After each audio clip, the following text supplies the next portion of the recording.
Pada tahun 2012, Amerika Serikat merayakan sebuah kemenangan besar. Pihak berwenang mengumumkan bahwa kasus penculikan anak tertua dalam sejarah negara itu akhirnya terpecahkan. Seorang pria tua dihukum seumur hidup atas pembunuhan seorang gadis kecil yang terjadi 55 tahun sebelumnya. Semua orang lega, keadilan akhirnya ditegakkan. Tapi 4 tahun kemudian, pria itu dibebaskan. Bukan karena celah hukum, tapi karena bukti fisik yang tak terbantahkan menunjukkan dia tidak mungkin pelakunya. Kasus Maria Ridolf bukan hanya tentang tragedi pembunuhan seorang anak. Ini adalah kisah tentang bagaimana ingatan manusia bisa menipu. Bagaimana obsesi untuk menutup kasus bisa menghancurkan hidup orang tak bersalah. Dan pertanyaan mengerikan yang masih tersisa. Jika bukan dia pelakunya, lalu siapa Johnny sebenarnya? Selamat datang di Paranoia Files.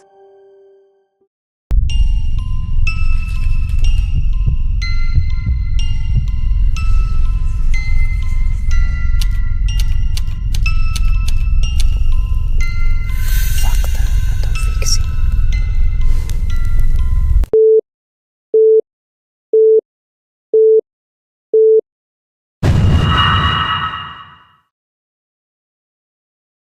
Enam 60 mil di sebelah barat gemerlap lampu Chicago, ada sebuah dunia yang sama sekali berbeda. Sycamore, Illinois. Pada tahun 1957, Sycamore bukan sekadar kota pinggiran. Ini adalah sebuah pulau peradaban kecil yang dikepung oleh lautan ladang jagung Corn Belt yang membentang sejauh mata memandang. Di musim dingin, ladang-ladang ini berubah menjadi hamparan tanah beku yang sunyi dan gelap gulita begitu matahari terbenam. Kota ini adalah definisi nyata dari kota kecil Amerika pasca perang, dengan populasi hanya sekitar 7.000 jiwa. Sycamore adalah tempat di mana anonimitas tidak berlaku. Semua orang saling mengenal. Kehidupan berpusat pada gedung pengadilan tua yang megah di tengah kota dan gereja-gereja lokal. Rasa amannya begitu absolut hingga terasa naif jika dilihat dari kacamata modern. Pintu rumah jarang dikunci, bahkan di malam hari. Kunci mobil sering ditinggalkan begitu saja di dalam kendaraan. Para orang tua menganut prinsip pengasuhan bebas. Anak-anak boleh bermain di mana saja, asalkan pulang saat lampu jalan menyala. Tidak ada yang menyangka bahwa isolasi geografis dan kepercayaan warga inilah yang justru menjadi celah bagi sebuah kejahatan sempurna.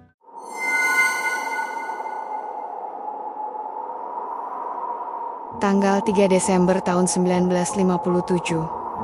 Malam itu dingin, udara basah, tajam khas musim dingin. Illinois Utara, salju sudah menumpuk di tanah. Tapi cuaca masih cukup bersahabat untuk anak-anak bermain di luar. Di lingkungan perumahan yang tenang, tepatnya di sudut jalan Archie Place dan Center Cross Street, dua gadis kecil sedang bermain. Salah satunya adalah Maria Ridolf, gadis manis berusia 7 tahun, bungsu dari keluarga yang sangat disayangi di sana. Dia bermain bersama temannya, Katie Chapman. Sekitar pukul 6 sore, langit sudah gelap total. Di bawah sorotan lampu jalan yang remang-remang, sesosok pria muncul dari arah kegelapan. Pria itu masih muda, berambut pirang disisir rapi, mengenakan sweater warna-warni. Dia tidak terlihat seperti ancaman. Dia memperkenalkan dirinya sebagai Johnny. Interaksi mereka terjadi begitu natural. Johnny, dengan pesona anak muda yang ramah, menawarkan untuk menggendong mereka alias piggyback rides. Maria yang penuh tawa menerima tawaran itu. Mereka berlarian kecil di salju. Maria yang polos bahkan sempat berlari masuk ke dalam rumahnya sebentar hanya untuk mengambil boneka kesayangannya dan menunjukkannya kepada pria asing ini. Semuanya terasa seperti interaksi tetangga yang ramah. Sesaat kemudian, Katie merasa kedinginan. Dia pamit sebentar untuk lari ke rumahnya, hanya berjarak beberapa meter untuk mengambil sarung tangan. Dia meninggalkan Maria sendirian bersama Johnny di sudut jalan itu. Kepergian Katie hanya memakan waktu beberapa menit. Tapi saat Katie kembali, sudut jalan Archie Place sudah kosong. Lampu jalan berdengung di atas kepala. Salju turun semakin deras. Tidak ada Johnny, tidak ada Maria. Katie, dengan kepolosannya, tidak langsung berpikir tentang penculikan. Dia berpikir, Maria pasti sudah pulang duluan atau sedang mengerjaiku. Kathy berjalan menuju rumah keluarga Ridolf yang hanya berjarak beberapa langkah. Dia mengetuk pintu. Kakak laki-laki Maria, Charles, membuka pintu. Kathy bertanya dengan polos, apakah Maria ada di dalam? Jawaban Charles membuat darah Kathy berdesir. Tidak, dia kan di luar bersamamu. Ibu Maria, Nyonya Ridolf, mendengar percakapan itu. Awalnya dia mengira anak-anak hanya bercanda, tapi ketika dia melihat wajah Kathy yang kebingungan sendirian di teras, naluri seorang ibu berteriak bahwa ada sesuatu yang salah.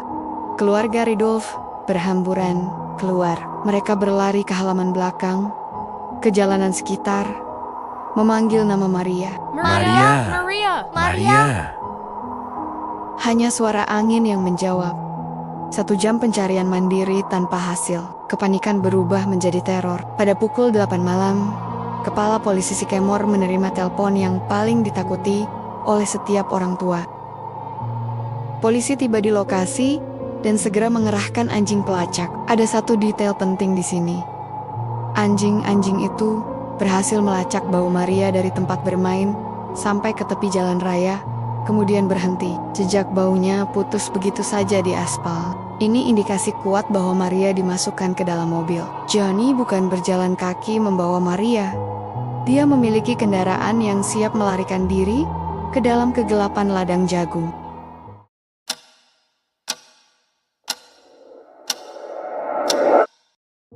Hilangnya Maria bukan lagi sekedar berita lokal. Sycamore berubah menjadi pusat perhatian nasional. Kasus ini begitu masif hingga mencapai meja Gedung Putih. Presiden Dwight D. Eisenhower dan Direktur FBI J. Edgar Hoover secara pribadi memantau perkembangan kasus ini. Ribuan sukarelawan, tentara, polisi, dari berbagai negara bagian, hingga warga sipil, membentuk rantai manusia, menyisir setiap inci ladang jagung yang beku. Tapi, tantangan mereka adalah alam itu sendiri. Sycamore adalah bagian dari Corn Belt yang tak berujung. Salju turun begitu lebat tahun itu, menutupi bumi dengan lapisan es tebal. Apapun yang tersembunyi di bawah sana, akan tetap tersembunyi sampai musim semi tiba. Bagi keluarga Ridolf, Desember itu adalah mimpi buruk yang terjaga. Natal datang dan pergi tanpa Maria. Kamar kecilnya tetap rapi, boneka favoritnya menunggu di atas tempat tidur, tapi pemiliknya tak kunjung pulang. Harapan perlahan berubah menjadi keputusasaan yang dingin. 5 bulan berlalu, salju mulai mencair, menyingkap apa yang selama ini terkunci oleh musim dingin. Pada 26 April tahun 1958, 2 pria sedang mencari jamur morel di sebuah area hutan terpencil di Galena, Illinois, sebuah kota berbukit dekat perbatasan Iowa, sekitar 100 mil jauhnya dari rumah Maria.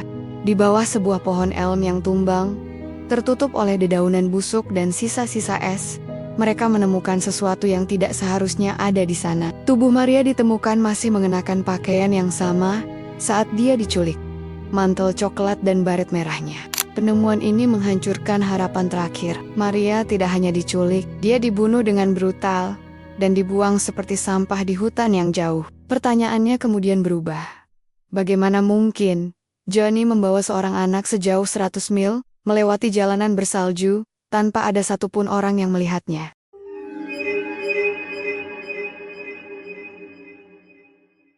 Di tengah kepanikan dan tekanan publik yang luar biasa, polisi mulai menyisir lingkungan Archie Place. Mereka mencari seseorang yang lokal, seseorang yang cukup dikenal, hingga Maria merasa aman untuk mendekat. Penyelidikan membawa mereka ke sebuah rumah di Center Cross Street, hanya beberapa blok dari tempat Maria terakhir terlihat. Di sana tinggal seorang pemuda berusia 17 tahun bernama John Tessier.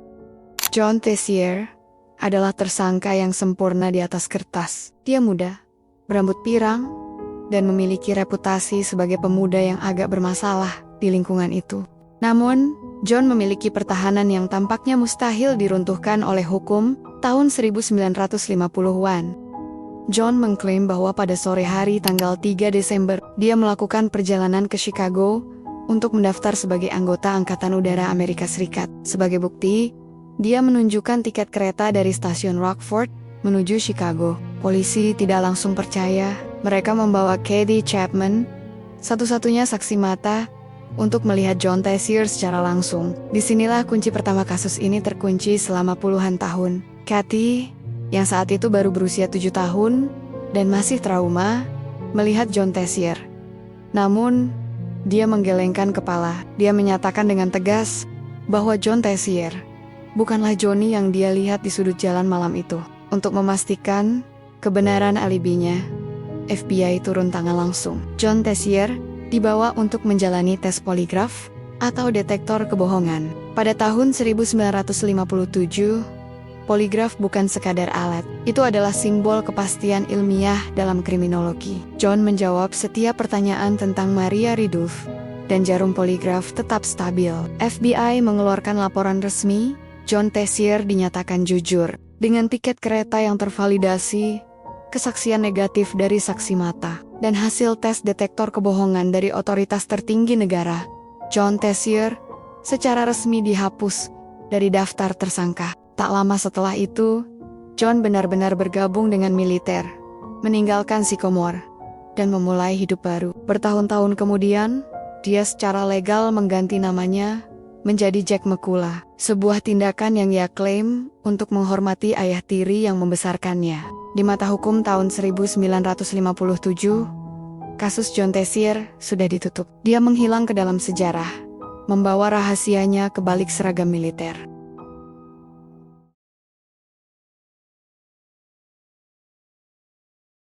Setelah John Tessier dihapus dari daftar tersangka pada 1957, kasus Maria Ridulph tidak menghilang. Ia hanya membeku. Selama lebih dari 5 dekade, berkas kasus ini berpindah dari satu laci ke laci lain, mengumpulkan debu di gudang kepolisian di Cobb County. Generasi berganti. Detektif yang pertama kali menangani kasus ini pensiun. Bahkan, orang tua Maria meninggal dunia tanpa pernah tahu siapa yang mengambil putri bungsu mereka. Sycamore berubah, ladang jagung berganti menjadi perumahan. Namun hantu Johnny tetap menjadi legenda urban yang menakutkan bagi anak-anak di sana. Di sebuah rumah di Washington, sebuah rahasia besar sedang membusuk. Janet Tessier, adik tiri John, telah membawa beban berat sejak tahun 1994. Ibunya, Eileen Tessier, sesaat sebelum meninggal, memberikan pengakuan yang menghancurkan. John melakukannya. John membunuh Maria. Selama bertahun-tahun, Janet mencoba menghubungi berbagai pihak berwenang, namun selalu diabaikan. Baru pada tahun 2008, Kepolisian Negara Bagian Illinois mulai mendengarkan. Mereka membuka kembali kotak Pandora itu. Polisi menemukan John Tessier, yang kini telah mengganti namanya menjadi Jack McCullough. Pada 2011, di usianya yang ke-71, Jack ditangkap. Penangkapan ini mengejutkan publik. Bagaimana mungkin alibi yang begitu sempurna di tahun 1957 bisa goyah setelah setengah abad? Jaksa membangun narasi bahwa Jack telah menipu FBI di tahun 1957. Mereka membawa saksi kunci yang masih tersisa, Kathy Chapman. Polisi menyajikan deretan foto kepada Kathy. Namun, prosedur ini dikritik tajam oleh para ahli forensik di kemudian hari. Foto Jack diambil dari buku tahunan militer, tampak bersih, tajam, dan profesional. Sementara foto-foto pria lainnya hanyalah foto amatir yang buram dan tidak jelas. Secara psikologis, Kathy tidak sedang mengingat wajah Johnny. Dia sedang memilih foto yang paling mencolok secara visual. Di bawah tekanan untuk memberikan keadilan bagi sahabatnya, Kathy menunjuk foto Jack dan berkata, "Itu dia, itu Johnny." Bagi juri di tahun 2012, bisikan seorang ibu yang sekarat dan kesaksian Kathy sudah cukup. Jack McCullough divonis penjara seumur hidup. Sycamore bersorak. Cold case tertua di Amerika akhirnya dianggap selesai. Tapi mereka tidak tahu bahwa kebenaran yang sebenarnya masih terkunci di dalam tumpukan catatan telepon kuno yang terabaikan.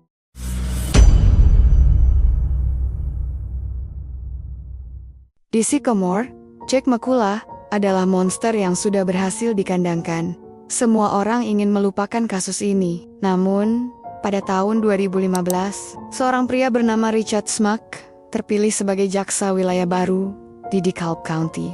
Tugas Schmuck sebenarnya sederhana, mempertahankan vonis bersalah Jack di tingkat banding. Namun, Schmock adalah tipe jaksa yang teliti. Dia menolak hanya membaca ringkasan. Dia turun ke gudang arsip dan membuka 4.500 halaman laporan asli FBI tahun 1957 yang selama ini terlupakan atau sengaja tidak ditunjukkan di persidangan tahun 2012. Apa yang ditemukan Schmock adalah sebuah skandal hukum. Di dalam tumpukan dokumen itu, terdapat catatan collect call atau panggilan telepon bayar di tujuan yang dilakukan dari kota Rockford pada malam penculikan Maria. Catatan itu juga mengonfirmasi bahwa pada jam 19:15 Jack bertemu dengan seorang perekrut militer di Rockford. Artinya, Jack hanya punya waktu 20 menit untuk menculik Maria, kemudian menempuh jarak 64 km di tengah badai salju, dan tiba di Rockford dengan tenang. Secara matematika dan fisika, Jack McCullough tidak mungkin pembunuhnya. Maria dan Kathy bermain di sudut jalan. Kathy masuk ke rumah selama 2-5 menit untuk mengambil sarung tangan. Maria ditinggalkan sendirian bersama Johnny. Jack McCullough melakukan panggilan telepon ke rumah orang tuanya. Kathy kembali ke sudut jalan.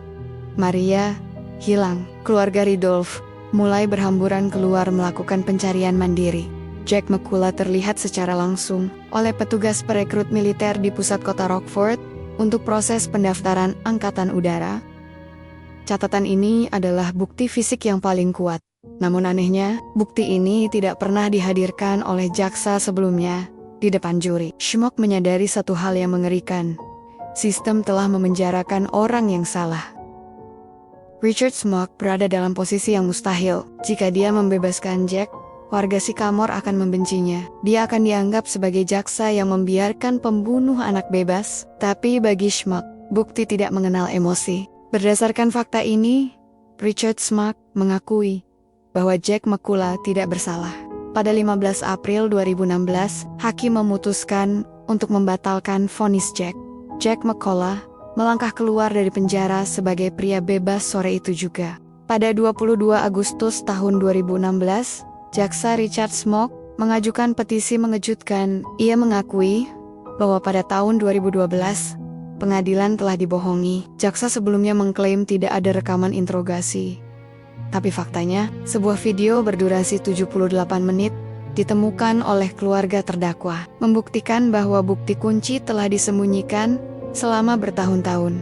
Negara akhirnya mengakui bahwa alibi Jack McCullough pada tahun 1957 adalah kebenaran mutlak. Namun langkah ini membuat Schmock dimusuhi oleh kepolisian lokal dan keluarga korban, yang berujung menjadi bumerang bagi karier politiknya. Dalam pemilihan jaksa wilayah pada November tahun 2016, ia kalah telak. Setelah kekalahan itu, Schmock kembali menjadi pengacara swasta di Sycamore, Illinois. Ia pernah berkata bahwa ia bangga kalah jika itu terjadi karena ia menolak memenjarakan orang yang tak bersalah. Sebuah ironi pahit dalam sistem peradilan kita.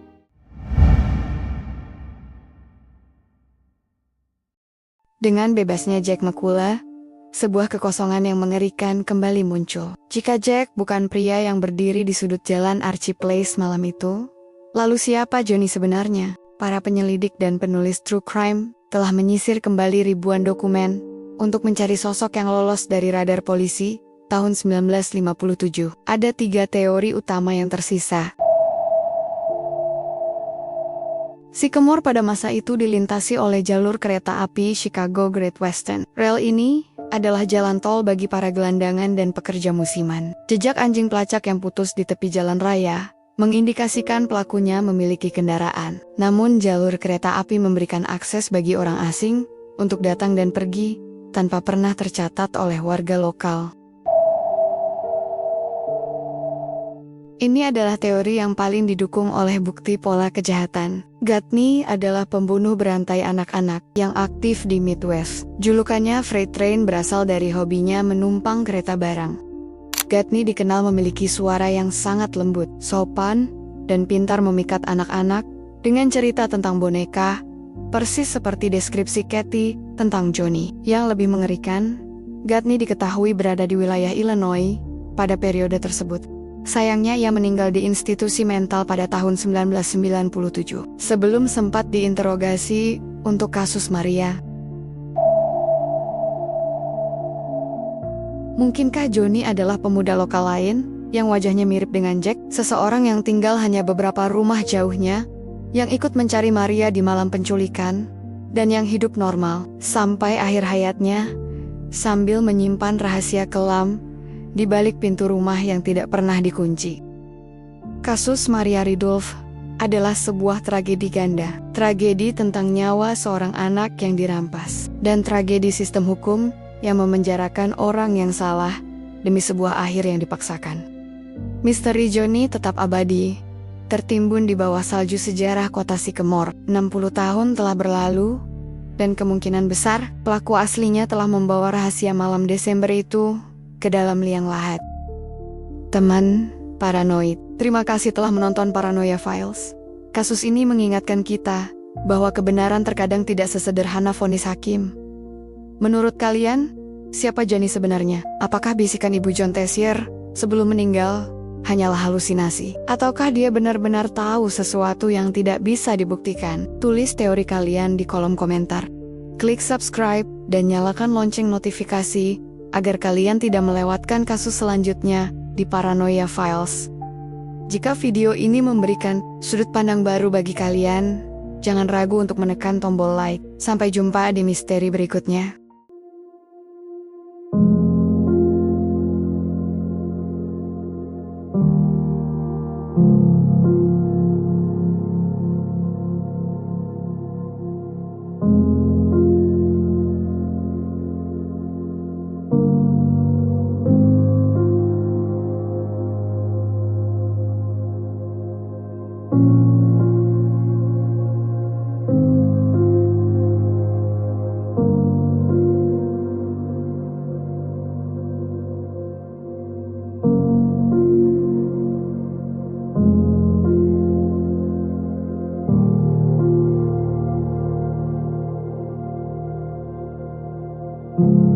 you.